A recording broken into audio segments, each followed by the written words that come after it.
Salut à tous, bienvenue dans cette nouvelle vidéo. On va parler de guerre aujourd'hui. Oui, de guerre. Nasser, Campos, Enrique, Nono. 3 shortlists différents pour le mercato d'hiver. On va commencer par les départs.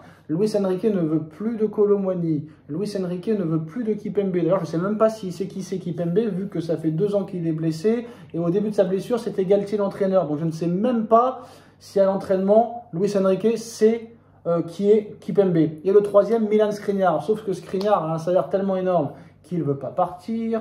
Kolo Muani a un salaire tellement énorme qu'il ne veut pas partir. Bon, il y a l'Arabie Saoudite pour Skriniar et la Juventus de Turin peut-être. Tu peux faire une plus-value vu que ça a été acheté 0. Kimpembe pareil, hein, il est formé au club. Combien tu peux en tirer? 20, 25, 30. Encore faut-il qu'il les intéressés. Et pour finir, Kolo Muani. Kolo Muani, que fait-on de Kolo Muani? Apparemment, Monaco veut un prêt. On ne sait pas si c'est avec ou sans option d'achat. Est-ce qu'il faut renforcer un concurrent? Je ne sais pas. Après, pour les arrivées, les 3 ont des shortlists différents. Par exemple, Campos, lui, veut Gyökeres ou Osimhen. Alors que Enrique ne veut ni d'Osimhen, ni de Gyökeres. Il ne veut même pas de Ramos, Nono. Donc, qu'est-ce que tu veux lui amener, Gyökeres ou Osimhen? Sachant qu'apparemment, Enrique leur a dit, moi, si vous m'achetez des joueurs que je ne veux pas, ils ne joueront pas. Au moins, je vous préviens. Hein. Si vous balancez 80 millions sur un joueur que je ne veux pas, il ne jouera pas. Déjà que Ramos ne joue pas alors qu'il met 4 buts en 4 matchs, Nono, alors qu'il n'est pas titulaire. Pourquoi ramener encore un attaquant? Donc on verra si ces 3-là déjà sont vendus. Et il y a d'autres joueurs comme Isaac de Newcastle. Apparemment, il y a des discussions. Alors apparemment, la priorité d'Enrique, et c'est la seule chose où ils sont d'accord avec Campos, c'est Nico Williams, excusez-moi. Nico Williams, Paris serait prêt à payer la clause de 58 millions d'euros à Bilbao. Bon, c'est très bien. Encore faut-il que le joueur vienne. Il ne faut pas oublier que là-bas, il y a son frère qui joue. Il est très bien intégré là-bas. Il a refusé de partir l'été dernier. Bilbao est 4e du classement. Ils sont seulement à 4-5 points du premier, donc ils peuvent jouer le titre en Espagne. Tout est possible, hein, ça peut arriver un exploit. Donc c'est pas si évident que ça qu'ils viennent, hein, même si tu payes la clause libératoire. On a vu que Paris aussi est très intéressé. Apparemment, c'est Enrique qui est intéressé par un joueur qui s'appelle Duran. Ce n'est pas le boxeur que tu as connu, Nono, à l'époque, mais le joueur d'Aston Villa. Apparemment, un défenseur central. Donc, les 2 priorités de Luis Enrique se nomment Duran et Nico Williams. 2 dossiers très compliqués, sachant qu'Aston Villa, pour Duran, 60 millions d'euros, ça m'étonnerait qu'ils les mettent. Et pour Williams, 58 millions d'euros. Encore faut-il le convaincre de venir. Parce que la clause, tu peux la payer, mais encore convaincre le joueur, c'est autre chose, surtout quand ils font une grosse saison comme ça. Et lui, Campos, il veut que des joueurs que monsieur Luis Enrique ne veut pas. Et Nasser, lui, on ne sait pas réellement ce qu'il veut. À toi, Luno. Une séparation en vue. Ça y est, le grand amour est terminé. Bon, on l'a vu déjà à l'intersaison, au mercato d'été. Kolo Muani, Ramos, 90 plus 90, je m'excuse, j'exagère toujours un peu. C'est ça, c'est exactement ça. Ça fait 180, 180, qui cire le banc. Chose que tu n'as jamais vue en Europe dans aucun club. N'oublie pas qu'Ougarté a joué le banc aussi, a fait le banc l'année dernière. Voilà. 60 millions qui avaient vendu 60 millions. On va commencer par ça. Et Ougarté serait fini de la même façon. Je ne sais pas par quel miracle ils ont réussi à le vendre 60 millions. C'est un vrai miracle. Surtout qu'il est mauvais à Manchester. Voilà, miracle de chez miracle. Donc ça commence comme ça, 90, 90, 180 et 60, on était déjà à 240 sur le banc. Bon, je veux bien que les fonds soient illimités, mais à un moment, le prince là-haut, il va dire, les gars, vous êtes bien gentils. Ougarté a été revendu aux mêmes sommes. Donc, Oui, d'accord, mais un miracle, comme tu as dit. Mais il y a un moment, le prince là-haut, il va leur dire, soyez gentils, ça a beau être illimité, mais faut quand même travailler convenablement. Bon, là, à mon avis, tu as une séparation en vue entre les deux. Bon, voilà, hein, les renforts de Campos ne plaisent pas à Luis Enrique, ceux d'Enrique ne plaisent pas à Campos, et il y a Nasser qui se mêle au milieu. Mais Nasser, pourquoi il se mêle au milieu? Parce qu'il se dit, je mets 90 sur Kolo Muani, il joue pas. C'est lui qui l'a voulu. Enrique n'en voulait pas. Et voilà. Et je mets, je sais pas combien, je sais pas si c'est lui qui a voulu Ramos, je mets 90 sur Ramos. Non, Ramos, c'est Campos. Campos. Donc, mais je dis quand même, malgré tout, l'avant-centre, on l'a. Apparemment, Enrique n'en veut pas non plus, malgré qu'il marque. Bon, alors écoute... parce que même Ramos, apparemment, il s'interroge sur son avenir. Parce que là, il se dit, le mec, je mets 4 buts. 0 penalty sur les 4 buts là, et je ne joue pas. Alors là, je vais te dire, El Loco, c'est plus belle ça. Et surtout, Nono, c'est que Ramos, quand il rentre, il marque 1 minute après, à chaque fois. Et toujours dans des moments délicats. Et il est décisif, le gars. Soit tu es mené, et il marque pas quand tu mènes... En plus, il revient après 3 mois de blessure. Oh, je peux en placer. Oui, mais il revient après 3 mois de blessure, Nono, dis-le. On est d'accord.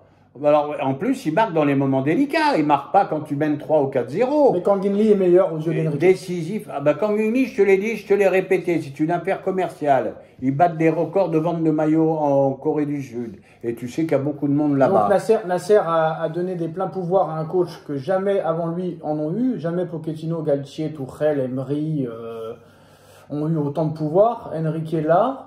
Est-ce que Nasser va écouter plus Enrique que Campos, sachant que Campos est en fin de contrat? On sait qu'il y a eu des tensions entre Campos et Nasser à l'époque Galtier et aussi à l'époque l'année dernière. Est-ce que qu'est-ce qu'il va faire Monsieur Nasser? Est-ce qu'il va attendre la fin de contrat de Campos pour qu'il parte et dire à Enrique vas-y, donne-moi les joueurs que tu veux, je vais voir si je peux faire quelque chose? Moi, je sais pas imiter comme toi, mais Nasser, il va dire bon, le meilleur entraîneur du monde. C'est le meilleur, il est fantastique. Donc il va écouter Luis Enrique. Donc à mon avis, le grand patron du PSG aujourd'hui, c'est Luis Enrique. À mon avis, Campos va sauter, je vais pas pleurer. Il a fait énormément d'erreurs. Je vois pas un transfert ultra satisfaisant. Ramos, à peu près. Parce qu'il n'a pas vraiment joué, Ramos. À peu près. Ramos. Mais je vois rien d'autre de vraiment ultra. Il s'est trompé sur Skriniar. Il s'est trompé sur Ugarte. Il se trompe pas sur Ramos, mais c'est pas encore un titulaire en puissance, on ça en point d'interrogation. Il y a eu quoi d'autre? Kanginli c'est Enrique, Barcola c'est Enrique, Colomwani c'est Nasser, donc on peut pas critiquer Campos. Qu'est-ce qu'il y a eu encore sous Campos? Neves c'est Campos, mais en accord avec Enrique. Donc Neves c'est tout? Neves, oui, Ramos? mais Neves c'est une promesse. Neves, on ne sait pas ce que ça va donner. C'est une promesse, il a 20 piges. Bon, on va en revenir maintenant au cas de Nico Williams. Bon là, lui, celui-là, il faut aller le chercher en cours. Hein. Oui, mais s'il veut pas venir. Alors là, s'il veut c'est ça pas... le problème. Ben, s'il veut pas venir, tu sais très bien, tu me le dis souvent, Neymar voulait pas venir, Messi voulait pas venir, machin voulait pas venir. Non, mais ça, c'est pas pareil. Là tu as un joueur quand même qui est dans un confort exceptionnel. Il est à l'aise là-bas, il connaît le club par cœur, il y a son frère qui joue là-bas, il joue les premiers rôles là cette année, la Bilbao en Liga espagnole. Alors que là, tu vas dans un club où un entraîneur peut ne pas te faire jouer parce que là, que le joueur soit acheté 10 millions ou 300 millions, ta place de titulaire n'est pas garantie. Alors qu'à l'époque, Pochettino, Tuchel, Galtier, Emery, t'étais acheté 200 millions, t'étais sûr de jouer. C'est pas eux qui décidaient. Tu vois la différence? Mais là, je t'annonce, Nico Williams, titulaire indiscutable, Enrique ou pas Enrique, là, il est vraiment au-dessus. Et ce Duran, là, d'Aston Villa, tu connais? Moi, je connais pas. Je connais pas, donc je voulais finir. Donc Nico Williams, bon, tu me dis Bilbao, il est bien, patin, coup fin, il peut jouer le titre. Quelques petits zéros en plus sur le chèque. Oui, mais apparemment, ça n'a pas suffi cet été, vu que le Barça le voulait, il n'a pas voulu. Il a voulu rester à Bilbao cet été, alors qu'il y a beaucoup de clubs qui le voulaient. Hein. Les Qataris n'ont pas fini de m'étonner, ils sont capables de recruter n'importe qui. Maintenant, le problème, tu as raison, c'est que maintenant, il y a une mode où certains grands joueurs ne veulent pas venir à Paris. Et ça, c'est un gros problème à résoudre. Mais surtout que depuis que la place des grands transferts n'est pas sûre à 100%. Donc voilà. Gyökeres, Osimhen, Duran, Isaac, non plus. Hein. Isaac, c'est un attaquant pur ou un ailier attaquant? Isaac, il n'a pas des stats fabuleuses. C'est pas mal cette année quand même. Hein. Oui, pas mal, mais je vais te dire franchement, je ne l'ai pas vu beaucoup, donc je ne peux pas porter un jugement définitif. Il paraît que c'est un tout bon, mais il faut voir. Hein. Eh ben écoute, Colomwani, malgré tout ce qu'on disait, ben, c'est quand même l'avancante titulaire de l'équipe de France. Regarde où on en est. Hein, il y a quand même une petite responsabilité de Luis Enrique au sujet de Colomwani. Je pense qu'il l'a tué. Bon, ben Ramos, très gentil garçon. Moi, je suis lui, j'arrête. Hein. Je vais voir ses conseillers et je lui dis faites quelque chose. Même en prépayant, mais faites quelque chose. J'arrête. Rentrez à la 80, à la 75e. Non, il mérite mieux que ça. Le pire, c'est qu'il marque tout le temps, chaque fois. Ce qui prouve qu'il a une mentalité exceptionnelle. Dans un laps de temps, en plus de ça, très minime. Eh ben, c'est ce que je viens de te dire. 2 minutes contre Monaco, il marque. 1 minute après Lens, il marque. Le mec, il a jamais été titulaire, il marque. 4 matchs, 4 buts. Et il revient de blessure. Donc, je peux te dire qu'il a un mental, celui-là. D'acier. exceptionnel. Et surtout qu'il a eu des problèmes quand il arrive au PSG. Il paraît qu'il avait des gastro qui duraient des mois et des mois. Il a perdu du poids et le mec, non, il est courageux. Donc on verra, mais bon, il faut que Enrique lui donne confiance. Donc on verra, hein, le mercato c'est dans 6 jours. Il y a 2 matchs de Ligue des Champions entre le mercato, donc le 22 contre City, le 29 contre Stuttgart. Ça va être chaud. Et moi, Nono, même malgré un City faible, quand tu vois la dureté que tu as mis à battre Lens, ça va être très compliqué que ce soit contre City ou Stuttgart. Le mot de la fin est pour toi. Eh ben, c'est compliqué contre tout le monde. Bravo Sacha, c'est compliqué contre toutes les équipes de Ligue 1, même si tu as 10 points d'avance au championnat. Ça a été dur contre Toulouse, ça a été dur contre Lens en coupe, ça a été dur contre je sais plus qui, contre Nantes 0-0 match nul, ça a été dur contre l'autre 0-0 Auxerre. Donc ça devient dur contre tout le monde, on n'est plus dominant comme avant.